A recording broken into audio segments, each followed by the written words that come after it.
જેકે digital એજ્યુકેશનમાં આપનું હાર્દિક સ્વાગત છે। ધોરણ 12 કોમર્સ વિષય વાણિજ્ય પત્ર વ્યવહાર અને સેક્રેટરીયલ પ્રેક્ટિસ યાની SP&CC વિભાગ 1 વાણિજ્ય પત્ર વ્યવહાર કમર્શિયલ કમ્યુનિકેશન। એની અંદર મિત્રો આપણે ઘણા સમયથી ચેપ્ટર નંબર 1 બેંકને લગતો પત્ર વ્યવહાર છે એનો અભ્યાસ કરીએ છીએ। મિત્રો આજે ટોપિક 4 ની અંદર આપણે લેટર પત્રો જે છે એ પાઠ્યપુસ્તકના જે પત્રો છે પત્રોને આજે આપણે સમજવાનો પ્રયત્ન કરવાના છીએ કે કેવી રીતે પત્ર લખી શકાય। તો મિત્રો આ ખાસ જે ગુજરાત પાઠ્યપુસ્તક મંડળ છે મતલબ પાઠ્યપુસ્તકમાંથી આજે આપણે પત્રોનો અભ્યાસ। પહેલો પત્ર ડીમેટ ખાતું ખોલાવવા અંગેનો પત્ર। મિત્રો ડીમેટ ખાતું એટલે ચર્ચા કરી હતી કે ડીમટીરિયલાઇઝેશન શેર બજારનું અલગથી ખાતું ખોલાવવા માટે અહીંયા આપણે પત્ર લખવાનો છે। તો એની અંદર પહેલાં આપણે જે આપણી વિગત છે આપણી વિગત લખવાની। પત્રની જમણી બાજુ આપણું નામ સરનામું તારીખ, પત્રની ડાબી બાજુ ઉપરથી phone number, mobile number, email address લખવાનું। મિત્રો અહીંયા પત્ર લખનાર છે મનોજ બી દવે, 178 પ્રભાત પાર્ક સોસાયટી, ફૂલ બજાર, લુણાવાડા 389230, 10મી મે 2017। ફોન નંબર, મોબાઈલ નંબર, ત્યારબાદ જેને આપણે પત્ર લખ્યો છે યાની મેળવનાર અને મેળવનારનું નામ અને સરનામું। મિત્રો અહીંયા આપણે જે પત્ર ડીમેટ ખાતું ખોલાવવા કોને લખીએ છીએ તો આ બધા જ પત્રોની અંદર એક કોમન વસ્તુ છે કે આપણે બેંકને પત્ર લખીએ છીએ।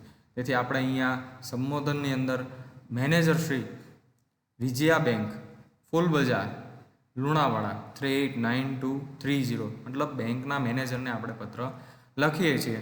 હવે ડીમેટ ખાતું ખોલાવવા અંગેનો પત્ર છે તો વિષયની અંદર પણ આપણે એવું જ લખવાનું, વિષય ડીમેટ ખાતું ખોલાવવા અંગે। ત્યારબાદ સંબોધન સાહેબ શ્રી, શ્રીમાન કે જે આપણે લખવું હોય સપ્રેમ નમસ્કાર એવું પણ લખી શકીએ। ત્યારબાદ આપણે આપણી વિગત દર્શાવવાની। હું છેલ્લા 4 વર્ષથી આપની બેંકમાં બચત ખાતા નંબર 0091184120 ના નામે ધરાવું છું। છેલ્લા 4 વર્ષમાં બેંક દ્વારા નવી યોજનાઓ અને ગ્રાહકલક્ષી સેવાઓ શરૂ કરવામાં આવી છે। તેનાથી સમગ્ર લુણાવાડા પંથકમાં બેંકની પ્રતિષ્ઠા વધી છે। મિત્રો અહીંયા જે સુવિધાઓ છે સુવિધાઓનો પણ આપણે લાભ લઈ રહ્યા છીએ એવું પણ વર્ણન કરવાનું। ત્યારબાદ જોઈએ તો આપણે જેના માટે પત્ર લખીએ છીએ એનું વર્ણન આની અંદર કરવાનું। તાજેતરમાં બેંક દ્વારા શરૂ કરવામાં આવેલા ઓનલાઈન બેન્કિંગ અને ડીમેટ ખાતા ખોલવા અંગેના અભિયાનને સારો એવો પ્રતિસાદ મળ્યો છે। મિત્રો online banking, net banking, mobile banking આ જે બેન્કિંગની સુવિધાઓ છે એને પણ આપણે સેવા તરીકે જ ગણી શકીએ। એટલે એને પણ અહીંયા સારો એવો પ્રતિસાદ મળ્યો છે, અભિયાનને સારો એવો પ્રતિસાદ મળ્યો છે। હું પણ મારા શેર બજારના કારોબાર માટે ડીમેટ ખાતું ખોલાવવા માંગુ છું।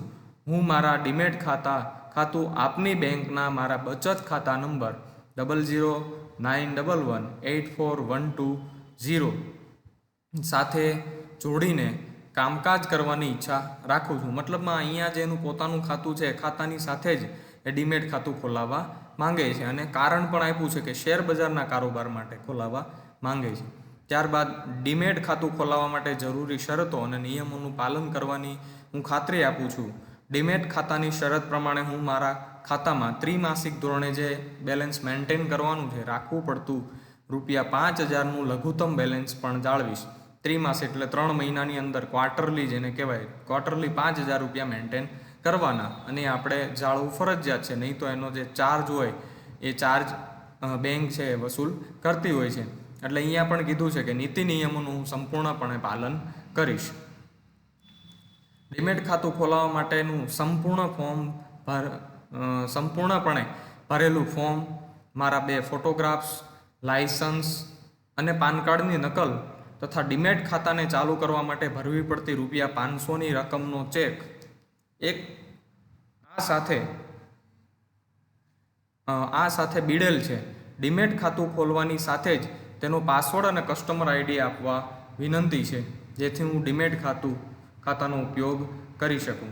મિત્રો અહીંયા આપણે જે ભરેલું ફોર્મ છે, 1 ફોટોગ્રાફ્સ, લાઇસન્સ, 2 પાન કાર્ડની નકલ, 3 અને સાથે 500 રૂપિયાનો જે ચેક છે એ ચેક, 4 વસ્તુ આપણે આની સાથે બિડાણ કરવાની રહેશે. આ સંદર્ભે આપ સત્વરે કાર્યવાહી કરશો તેવી અપેક્ષા છે, એટલે તાત્કાલિક ધોરણે કાર્યવાહી કરી આપો એવી અપેક્ષા. આભાર. આપનો વિશ્વાસુ. સહી કરી દેવાની. અને જે નામ છે અહીંયા આપણે મનોજ બી દવે લખનાર છે, તો લખનારનું નામ મનોજ દવે. બિડાણની અંદર 4 બિડાણ આપણે સાથે મોકલવાના છીએ. એટલે આ રીતે આપણે ડીમેટ ખાતું ખોલાવવું હોય તો પત્ર લખવાનું. મિત્રો એનાથી આગળ ચર્ચા કરીએ. આગળના પત્રની અંદર જઈએ તો ચેકના નાણાંની ચૂકવણી અટકાવવા અંગેનો પત્ર. ચેક ખોવાઈ ગયો છે, બીજાને અપાઈ ગયો છે, ખબર નથી, તો આવી વખતે આપણે એ ચેકના નાણાં છે અટકાવવા પડે, તો એના માટે આપણે પત્ર લખવાનો છે. હવે અહીંયા લખનાર છે doctor Mayank Patel, 242 Krishna park society, Pedder road, Chandkheda, Ahmedabad 382424. 19મી મે 2017ના રોજ એ પત્ર લખે છે. મોબાઈલ નંબર પણ આપણે અહીંયા એનો લખવાનો, ફોન નંબર અને મોબાઈલ નંબર. અહીંયા નાણાંની ચૂકવણી માટે પત્ર લખીએ છીએ એટલે બેંકને જ લખીએ છીએ, તેથી સંબોધનની અંદર manager Shri, state bank of India, Pedder road, Chandkheda, Ahmedabad 382424. મિત્રો હવે અહીંયા આપણે વિષય લખવાનો છે. તો વિષય આપણે આગળમાં ચર્ચા કરીએ એમ કે ટૂંકું લખવાનું. ચેકના નાણાંની ચૂકવણી અટકાવવા અંગે. જે ચેકના નાણાં છે ચૂકવણી નથી કરવા દેવાની, એટલા માટે આપણે પત્ર લખીએ છીએ. સાહેબ શ્રી, હું છેલ્લા 12 વર્ષથી આપની બેંકમાં બચત ખાતા નંબર 1101232435 ધરાવું છું, જેનો હું નિયમિતપણે ઉપયોગ કરું છું. મિત્રો અહીંયા એની વિગત આપણે દર્શાવી. હવે એનું કારણ શા માટે આપણે ચેક અટકાવવાનો છે એ લખવાનું કે મારા ચેકના નાણાંની ચૂકવણી અટકાવવા અંગે આજે સવારે થયેલી ટેલિફોનિક વાતચીતના અનુસંધાને આ પત્ર લખી રહ્યો છું. આ પત્ર ઉપરોક્ત બાબતની પુષ્ટિ કરવા માટે લખી રહ્યો છું. મિત્રો અહીંયા આપણે પહેલાં બીજા લેક્ચરની અંદર પણ ચર્ચા કરી હતી કે ટેલિફોનિક ચર્ચા આપણે કરવાની અને ફરજિયાતપણે કરવી જોઈએ. તો જેનાથી શું થાય, તો એ ચેક જે અપાઈ ગયો છે, ભૂલ થઈ છે, ખોવાઈ ગયો છે, તો એ ચેકના નાણાં અટકી શકે. એટલે આ ખાસ અહીંયા આપણે ટેલિફોનિક વાતનું અનુસંધાન લેવાનું. ત્યારબાદ કઈ રીતે ખોવાણો, ચેક નંબર, એની વિગતો નાખવાની. શ્રીમાન જયકાંત દવેના નામે લખાયેલો તારીખ 18મી મે 2017નો તમારી બેંકનો ₹12,500નો ચેક કે જેનો નંબર, એટલે અહીંયા ચેક નંબર છે 133648 છે, એ ચેક મારાથી ખોવાઈ ગયો છે. બેરર ચેક હોવાના કારણે એ ચેક અંગે હું વધુ ચિંતિત છું.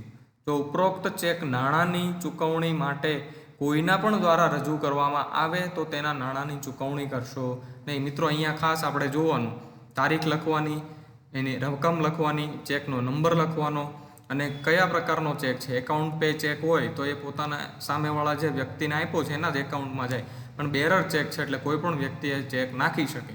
તેથી આપણે એને અટકાવવો જ ફરજિયાત હોય છે અને તેથી વધુ ચિંતિત થતા હોય છે. આગળ આ સંદર્ભે આપ સત્વરે કાર્યવાહી કરશો તેવો વિશ્વાસ છે. આભાર. આપનો વિશ્વાસુ. સહી કરી દેવાની. ડૉક્ટર મયંક પટેલ. અહીંયા લખનાર મયંક પટેલ છે.